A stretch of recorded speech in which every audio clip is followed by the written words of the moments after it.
والمستضعفين من الرجال والنساء والولدان يقولون أخرجنا من قرية ظالم أهلها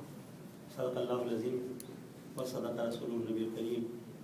ونحن على ذلك من الشاهدين والشاكرين والحمد لله رب العالمين الصلاة والسلام على أشرف المرسلين وعلى آله وصحبه أجمعين۔ اللہ رب العزت قادر مطلق ہے اور ان کی حکومت میں کسی کا کوئی دخل نہیں ہے، اس کی بادشاہت میں کوئی کچھ نہیں کر سکتا۔ اللہ رب العزت کو معلوم تھا کہ مسلمانوں کے لیے یہ مسائل، اس طرح کے مسائل اور مسئلے کشمیر آئے گا، تو اللہ رب العزت نے یہ لوح محفوظ پر قرآن میں یہ آیت مبارکہ کو محفوظ کیا ہوا تھا کہ مسلمان اس آیت مبارکہ سے رہنمائی حاصل کریں گے اور اپنے اس مسئلے کو، اور بلکہ تمام مسائل کا حل جو ہے قرآن میں ہے، لیکن اس آیت مبارکہ میں کشمیر کا حل اللہ تبارک تعالیٰ نے اس طرح تو بعد میں جائیں گے، لیکن کیونکہ ہم لوگ نئی نسل میں پاکستان کے بعد پیدا ہوئے، میں خود بھی ہے کہ پاکستان بننے کے بعد ہی پیدا ہوا ہوں، لہٰذا ہم تاریخ کے اوراق سے یہ غافل ہیں یا نابلد ہیں یا نہیں جانتے ہیں، لیکن پڑھنے کے حوالے سے یا تاریخ کا مطالعہ کرنے کے حوالے سے تھوڑی سی بات کہ ہماری آزادی انگریزوں کے ہندوستان پر قبضہ کر لینے کے بعد مغلوں کی کمزوریوں کی وجہ سے آہستہ آہستہ سب چلا، لیکن جب قبضہ کرنے کے بعد اور قبضہ کرنے کے لیے بھی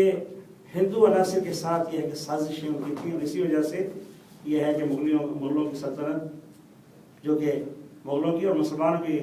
جو حکومت 800 سال سے انڈیا پر یا ہندوستان پر چلی آ رہی تھی وہ کمزور ہوئی اور انگریز غائب آئے گئے ان سے۔ انگریزوں کو معلوم تھا کہ مسلمانوں کے ساتھ ملنے والے نہیں ہیں، جب کبھی بھی انہیں اپنے سازشیں یا اپنی کار فرمائیں کرنے کی ضرورت کو نتائج تک پہنچانے کی جب کبھی بھی کسی قوت کی ضرورت پڑے گی تو وہ ہندو ہی ہوں گے، اور انہوں نے اسی کو یہ ہے کہ استعمال کیا۔ ہماری آزادی، اس کو میں ہماری آزادی کہتا ہوں، اس لیے کہ مسلمانوں سے یہ تحریک شروع ہوئی کہ بھئی ہندوستان سے انگریزوں کو واپس جانا چاہیے۔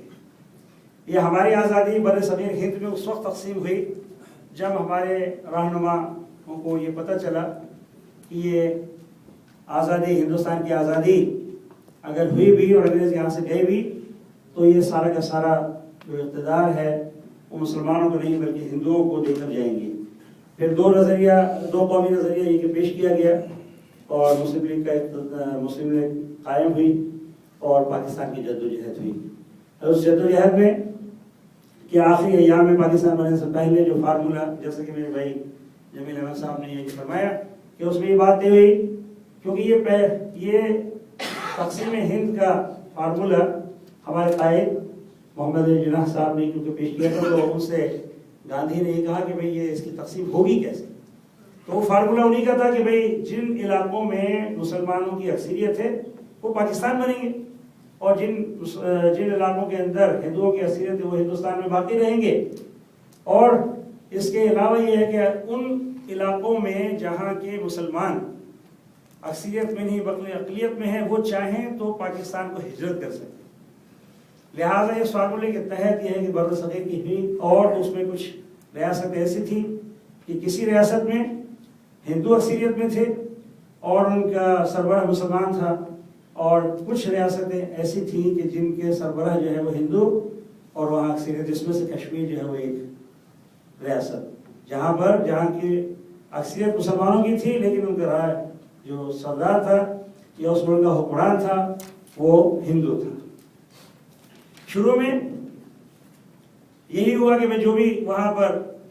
جو چاہیں گے، جو ریاستیں چاہیں گی وہ ایسے ہو جائیں گی۔ تو جیسا کہ ابھی آپ نے سنا جمیل بھائی کی بات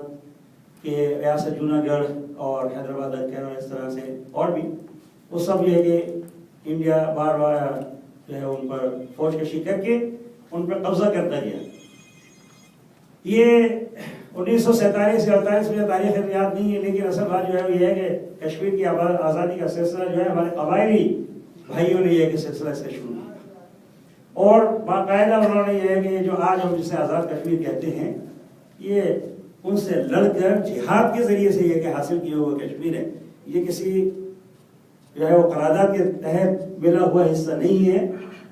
ہندوستان جیسے سمیر صاحب نے فرمایا کہ بھئی وہ اقوام متحدہ میں اس لیے گئے کہ جنگ بندی ہو جائے، ہم اس کا فیصلہ کر لیں گے. وہ اس لیے نہیں گئے کہ بھئی ہمارا حصہ ہو جائے، بلکہ جنگ بندی